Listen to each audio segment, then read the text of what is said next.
Hi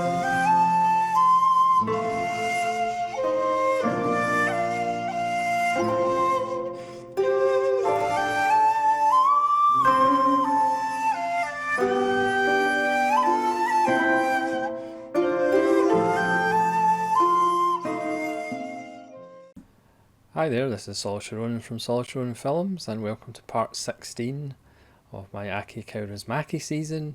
Today we're going to talk about Le Havre from 2011. Again, we're working from the Kaurismaki Artificial Eye Blu-ray box set, which is excellent. This disc for Le Havre does actually have a couple of interviews with a couple of actors.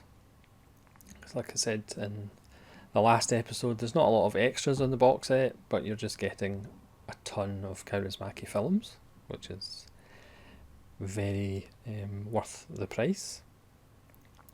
So this is pretty much a sequel to Vie de Boheme, or Boheme, from 1992, set in Paris. So this one again is another French Kaurismaki film, set in Le Havre, a port in Normandy. It stars Andre Wilms, and he is playing the same character, Marcel Marx, from Vie de Boheme, which wasn't one of my favourite Kaurismaki films. Again, I've done a video for that one as part of this series. But this film is a different kettle of fish.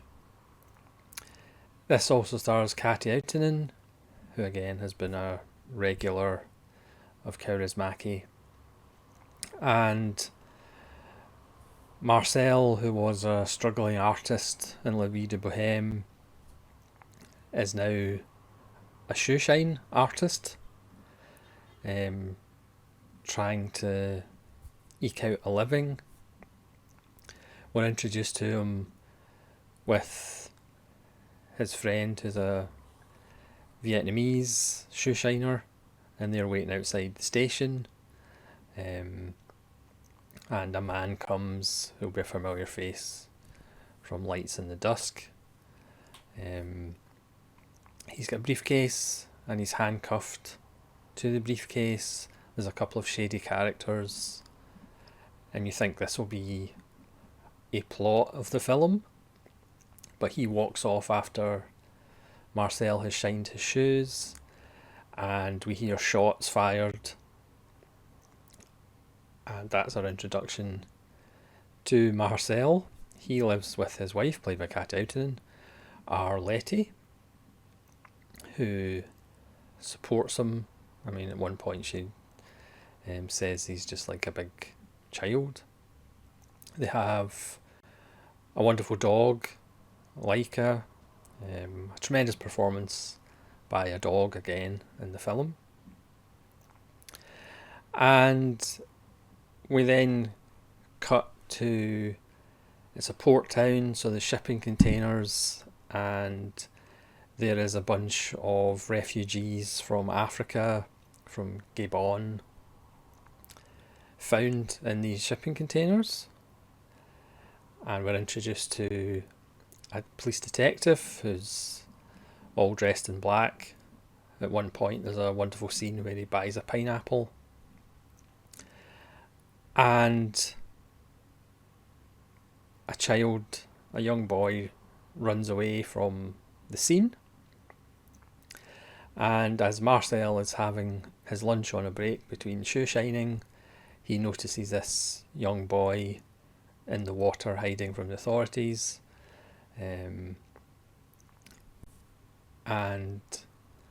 during the course of the film the young boy finds his way to Marcel's house. At the same time, Arlette is taken into hospital, and the outlook is fairly bleak, but she wants the doctor to protect Marcel from the truth. So we have that thread of the story.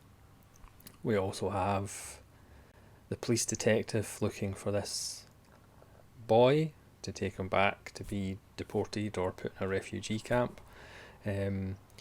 Kaurismaki's films have always been kind of socio-political underneath the kind of dry humour and absurdism at times, but there's always been a social conscience underneath. This is one of his more overtly socio-political films about the refugee situation. And again, it's another study of people that are kind of falling between the cracks of society. And a lot of films just aren't about those people. So Marcel decides to help the young boy get to London to find his mother, because that's where the people were supposed to be going before they were abandoned in France. It's another beautiful little film about community, and it features an older group of people.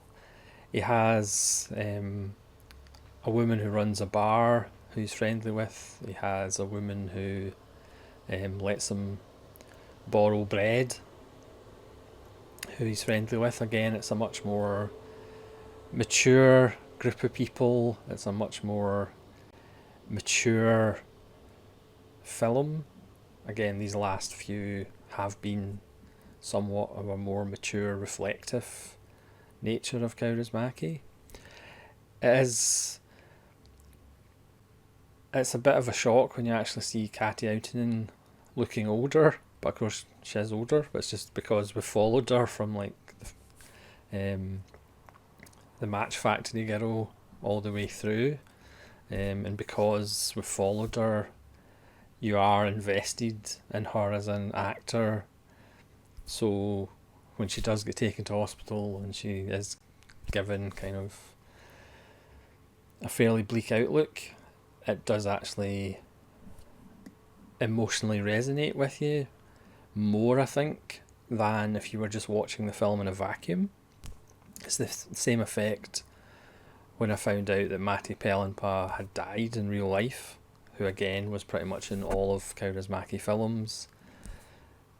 Again, if you were just watching films in a vacuum, it wouldn't impact as much. And I think because Kaurismaki has built up this by using regular actors, and because he has established the style of that dry humour of things not working out, and kind of more realistic as far as how life actually goes. I think when you do have emotional films like Le Havre and Man Without a Past, that emotion is earned over the body of his work rather than just manipulated. Again,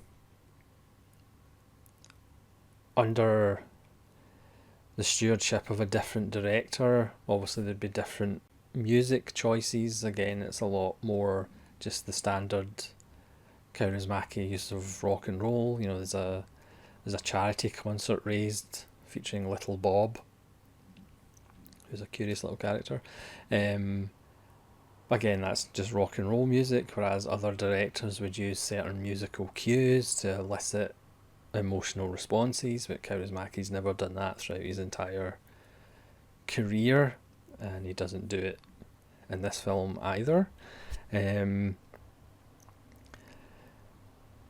It's just another wonderful Kaurismaki film. I mean, I have one left in this series, and I could make the argument, for me, none of Kaurismaki's films are masterpieces, but that's not a knock on Kaurismaki, because I do think his batting average for me is like a 4 out of 5 over this extended body of work, which is a pretty impressive record. I mean, there's examples of people who perhaps have won masterwork, and then the rest of their career is just like a barren field of emptiness.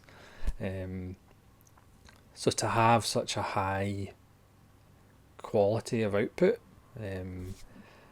I think maybe a better achievement than saying having one masterpiece or something, but that's an argument for a different day.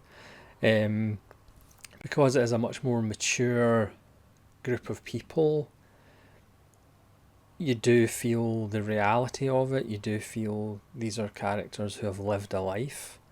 Again, it's just a much more mature work.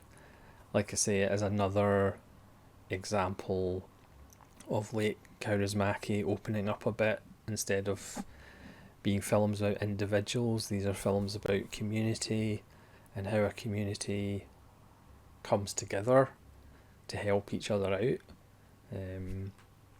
Again, the dialogue is still spare.